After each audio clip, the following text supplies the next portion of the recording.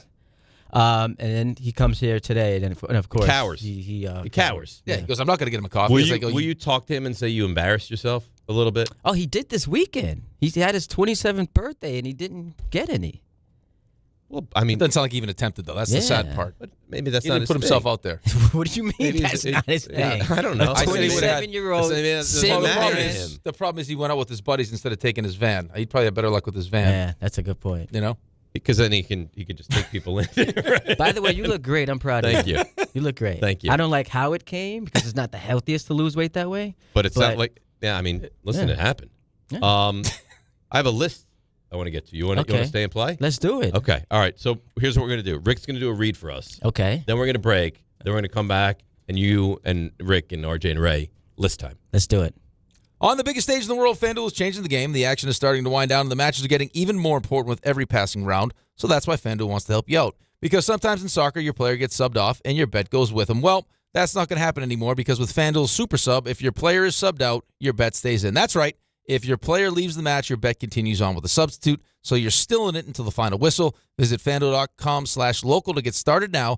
Get into the action now. Let there be goals this summer on FanDuel. Must be 21 and older and physically present in New York. For help with a gambling problem, call 1-877-8-HOPE-NY or text HOPE-NY at 467369. I want you to start thinking about the best receivers in football, and we'll get to the list next. Sherry. Yeah, that's nice. and you're not wrong. DNR with you. No. ESPN New York.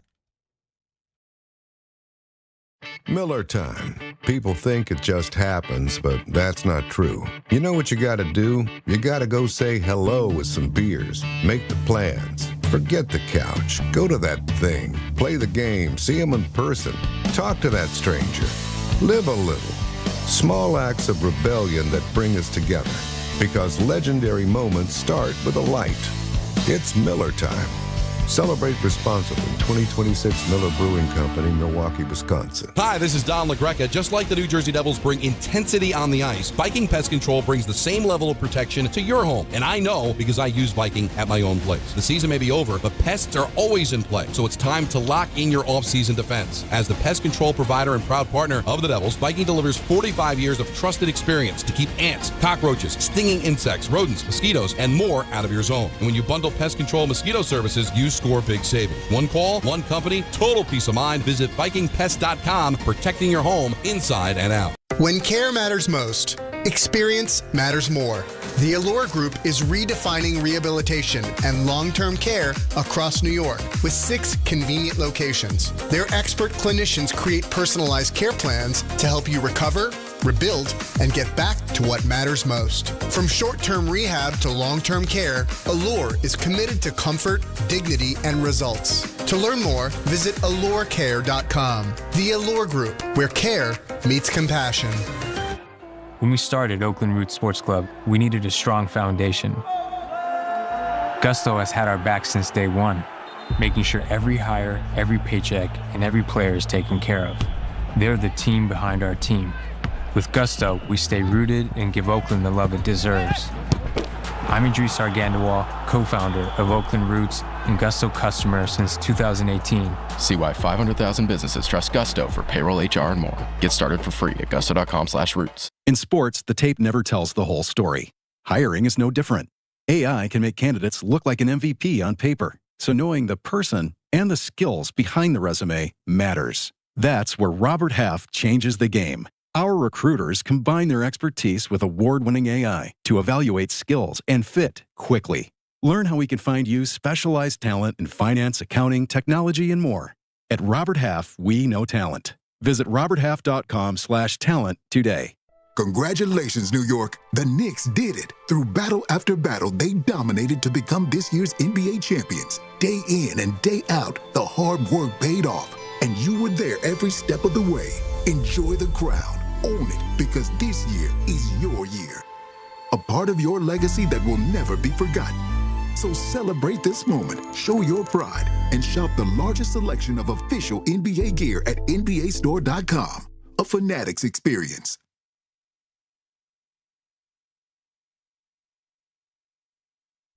DNR with you, ESPN New York. So today on ESPN.com, remember we did quarterbacks yesterday. Josh Allen was one. We're the home of Josh Allen and the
on the list. Raymond, are you playing?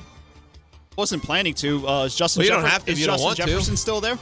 Is Justin Jefferson still there? I mean number one because I feel like he was number one. I understand what you're trying to do. Justin Jefferson, number 2. Interesting. 2. RJ, you playing? How about Jamar Chase, Dave? Yeah, that's number 1. Jamar Chase, number 1. Lowest ranking, number 3. Last year, he was 1. This year, he's also 1. You can't argue it. He can't. He had 125 catches for 1,412 yards last year. And remember, Joe Burrow missed a lot of time. Ty, guest in our home. Top 3 off the board, 4. Well, Puka Nacua has to be somewhere atop the board. He may not be stable, but he is number 4, Puka Nacua. Dare you. Yeah, he gets Keep him ranked off as social high, media, and he'll be fine. as high as 3, as low as unranked. Last year was honorable mention. This year he's up to 4. He's a great wide receiver. Rick, we go I'm back not sure to you. anyone makes tougher catches. He makes amazing catches. Yes, I agree. Okay, I'm between 2 here. I'm gonna go with the Rays guy. I'm gonna steal him from Ray. I'm gonna go with CeeDee Lamb. CeeDee Lamb. Well, 5 is available. You hit 6. CeeDee Lamb, coaches, GMs, scouts, they vote CeeDee Lamb as 6. Highest ranking 3. Lowest ranking unranked. Last year he was 4. 27-year-old CeeDee Lamb. All right, so 5 and then 7 through 10 are available. Raymond? Who's been taken so far? Sorry, I'm here we go. here. Jamar Chase, I got the list. Justin JSN, Jefferson, JSN, Puka, and Puka, CeeDee Lamb. and CeeDee Lamb. There's another CD if you want. CDs. This is why I can't wait for next Monday. I'm Oh, excited. you're in next week? Yeah. Nice. Good. That's going to be very mature next week.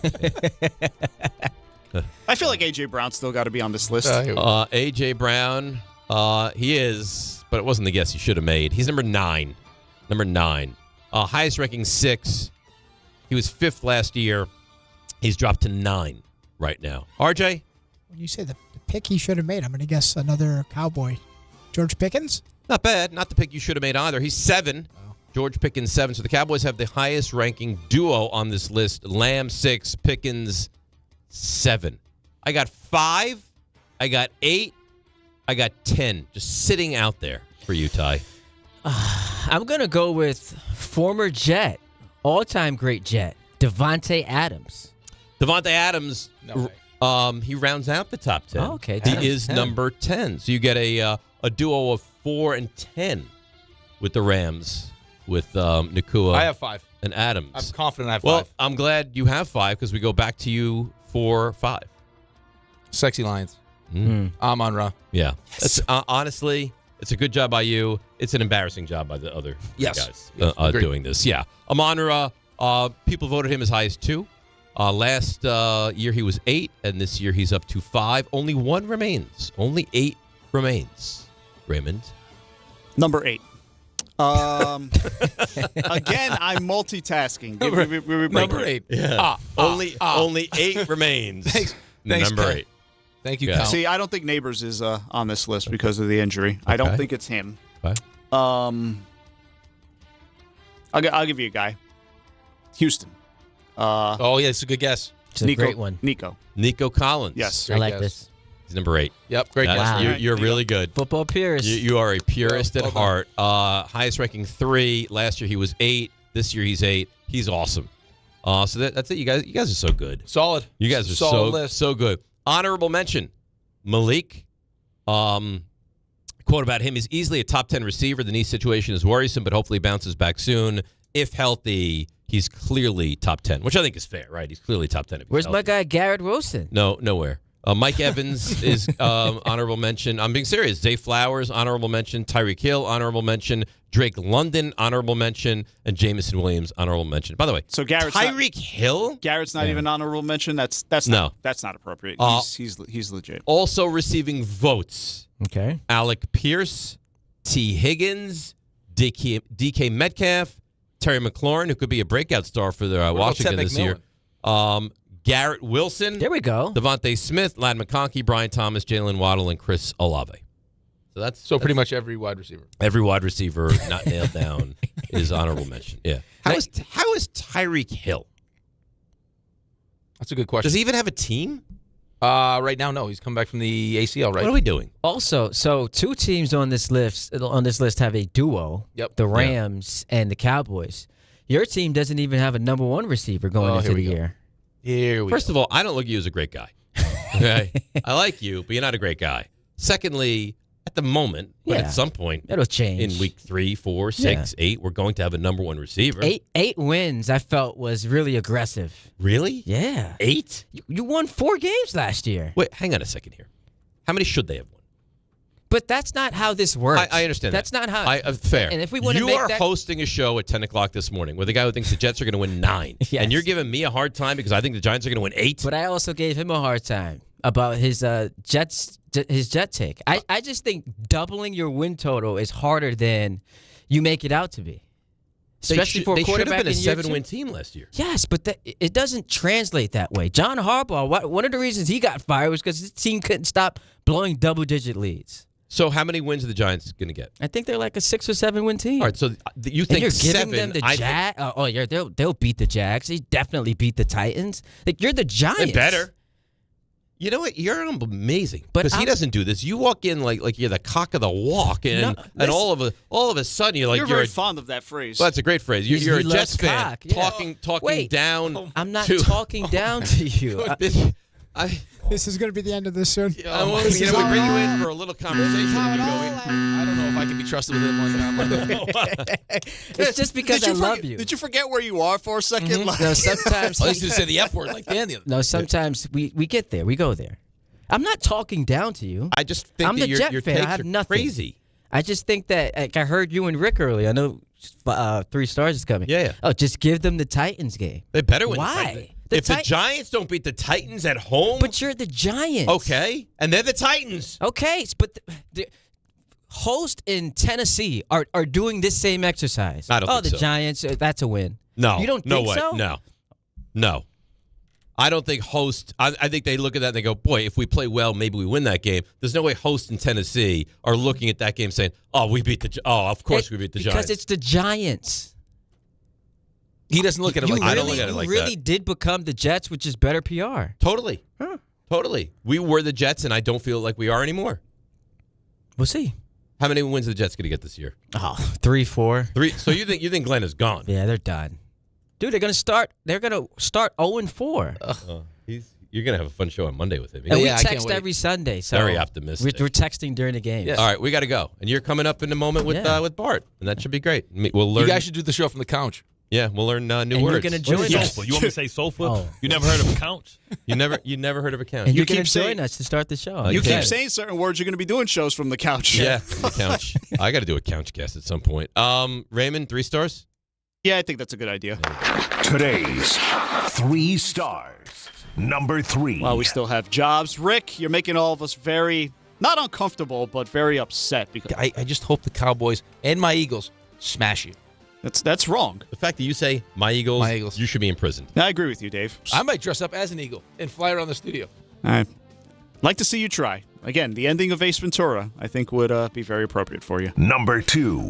Shout out to RJ, because we're talking a little bit of soccer. RJ is the big soccer expert here, but he's also an expert in many things. The hard part for my American brain to wrap around, Rick said this very early, and it's true, is when a man goes down and they're trying to sell. Clip that. Yeah, I knew you wouldn't let that pass. I'm exceptional at nothing. That is not true at all. RJ is extremely exceptional at everything that this entails. It's like you guys said, he found where he's supposed to be. Right here, which just so happens to be back with the station that carries the Buffalo Bills. The Bills. Where he started so many years ago. How come RJ doesn't have a nickname? He does.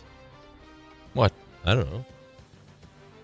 Good job. Number 1. Dave, you're still recovering from, the issues on the week off, and I hope everything continues to go well. But as some people pointed out to you at the beginning of the show, it's probably a good thing you ended up going to Lake George. Apparently, up in Lake George, they're like, good thing you didn't go. There are rabid beavers in the lake. Could you imagine? See, I didn't know that I'd have was to a call thing. out. Like, Why is Dave not here? He got attacked by a beaver. It's one thing to say a rabid beaver, but beavers, that implies an outbreak. Yeah, I think the beavers are popping out of the water, just attacking people. Oh, in Lake George. It smells like a movie. I wish I get attacked by a beaver. Let's just every once in a while. Let's just leave that alone, please. Thanks, Ray. Talk to you boys tomorrow. Well, that happened in Lake You want me to say George? sofa? You never heard of a couch? What do you mean? That happened in Lake George, the Beavers? Yes. Oh, I had no idea it was in Lake George. Were you paying attention? It's more like an I married couple. He doesn't. Right. He heard Beavers, and then it all went dark. It's Maybe- Rule 76. No excuses. Play Like the Knicks is DiPietro Rothenberg. Everybody. Right here on ESPN New York and on YouTube. You tried to kiss our boss. I am uncomfortable. Hey, Yankees fans. Join us at Yankee Stadium on Friday, August 21st, as the Yankees take on the Toronto Blue Jays. And don't miss Cody Bellinger Bobblehead Night, presented by T-Mobile. The first 18,000 guests through the gates will take home an exclusive Cody Bellinger bobblehead. Get here early, grab the gift